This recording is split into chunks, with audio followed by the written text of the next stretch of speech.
Hi, Gillian is my name, and I'm going to talk to you about worry and anxiety. This talk is aimed at 16 to 18-year-olds, but really it could help absolutely everybody because we could all do with understanding more about why we worry and why we get anxious. So, first of all, I'm going to talk a little bit about understanding anxiety. I'm going to split this talk into two parts. Part one, understanding worry and anxiety and what it is and why we have it. And part two, what we can do about it. So, let's talk a little bit about what is anxiety. It's a persistent feeling of worry, fear, or nervousness. That's it in a nutshell. Sounds very harmless, doesn't it? But we all feel anxious at times. Everybody does. It's a natural human response to things that happen in our lives. When we have a perceived danger, for example, during an exam, our fight or flight kicks in. So anxiety is caused by many, many things. It becomes a problem, though, when your feelings last for a long time, when the worry continues or feels out of proportion to the situation, or when you begin to avoid situations because of the worry about becoming worried. You can feel distressed or unable to control your emotions or your anxiety or your feelings. Or if you experience a consistent sense of physical symptoms, physical anxiety. And when it gets difficult to enjoy life, then anxiety is a problem as well. So, what does it feel like? Well, in the short term, anxiety increases our heart rate and it increases your breathing and it sends more blood to your brain. And there's a very scientific reason for that. The whole idea of what anxiety is, it was created basically in response to human development. So this physical response is getting the body ready for, as I said, fight or flight. So getting the body ready for a perceived threat. If it gets too intense, the increased heart rate, the breathlessness, then you might begin to feel lightheaded, nauseous, bit of an upset tummy, sweaty palms, dry mouth, all of these other physical symptoms. An excessive state of anxiety can have devastating effects on our mental health long term. Because while we can get those feelings, as I said just before an exam, that's fine. And when the event happens, the feelings subside. But sometimes we get into a loop where the feelings don't subside and we begin to become worried and anxious about things we don't even quite know what we're worried or anxious about. So there's a lot of symptoms about what anxiety feels like. An impending sense of doom, fight or flight, panic attacks, headaches, depression, irritability, dry mouth, sweaty palms, breathing problems, aches and pains, high blood pressure, overthinking, stressing, worrying about the small things. So it is a problem. So consider when we get anxiety, every person gets anxiety at some point in their lives.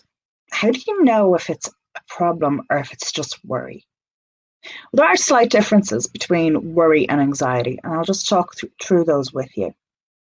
So when we're worried about something, it's a thought, it's in our head. But when we're anxious, it's a feeling, it's in our body. We usually worry about a specific thing, like the exam. When we have anxiety, it's a general sense about everything or nothing. We can't quite put our finger on it. Worry is usually verbally focused. We're able to say, I'm worried about, or we'll ramble, or we'll rant.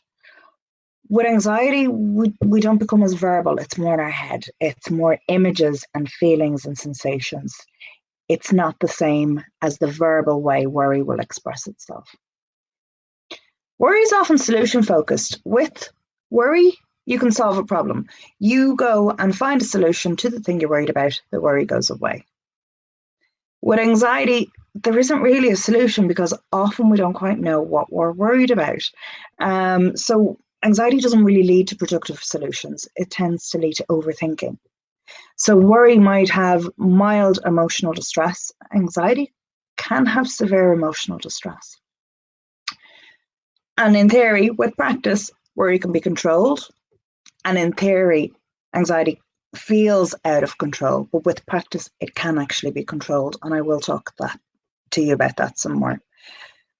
So we tend to get worried in kind of temporary little bits. So pockets of a moment here or there. I'm worried about passing the exam. I'm worried about will the shop have bread. I'm worried about my bank balance. But anxiety isn't about the actual specific thing. So anxiety can persist and it can seep into every moment of our lives.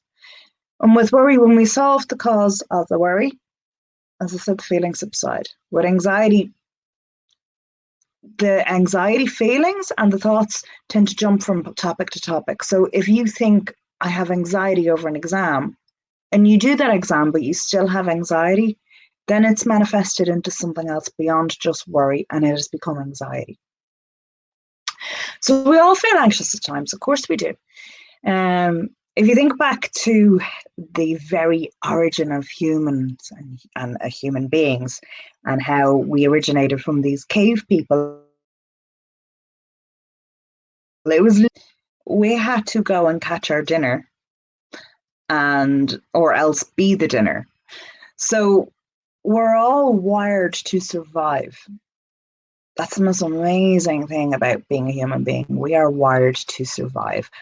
Everything we do is from a developmental point of view, from an evolution point of view, so we can keep growing and thriving as the human race that we are. So because we're wired to survive, there's a part of our brain that's always looking for threats. You're not even aware of it. We don't think about it. But it's working away in the background, scanning the environment, scanning everything, scanning people, and wondering, safe or not safe? So because of this, it's brilliant. We have an automatic fight or flight response that tells us, before we even can think about it, our body's flooded with this reaction of run or fight. And that is really the essence of what anxiety is. It might sound a little bit simple, but this primal state helped our ancestors make decisions to survive and become the society that we are today. We've evolved at a very, very fast pace. We're in an age of technology now. We have information at our fingertips. We can travel the whole world and see people on the other side of the globe in a day. It's a fascinating world we live in now. But our society has evolved quicker than our brain has. So anxiety sometimes exists when there is no reason to.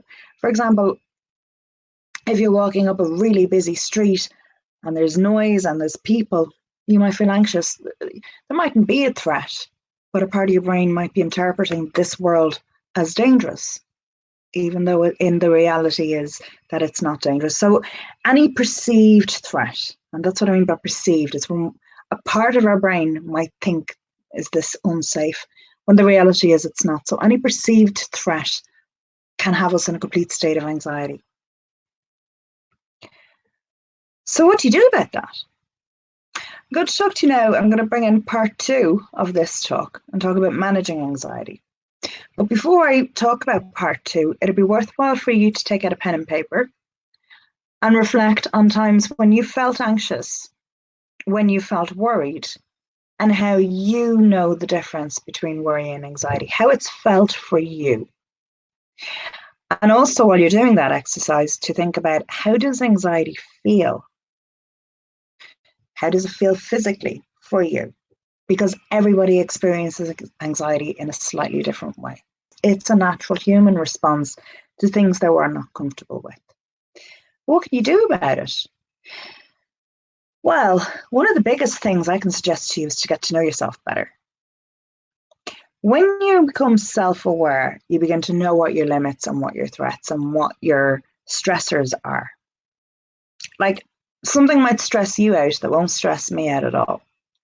But how do you know that? How do you know what stresses you out? It's about becoming self-aware and understanding as well that you can't control everything that happens in the world. The only thing we can control is how we think and how we act. That's it. You can't control any of the other environments outside of yourself, only for what you think and how you act. So when you grasp that, you get a real understanding that your attitude can have a massive impact on the world around you. By adjusting your mindset or having a positive attitude, we can really set the world into any kind of environment we want it to be, even in difficult situations. So if you identify the times and the things that make you feel anxious or make you feel stressed, you can then reflect on whether you need to avoid those situations or if there's anything you can do to change your mindset so that you don't feel as stressed in those moments.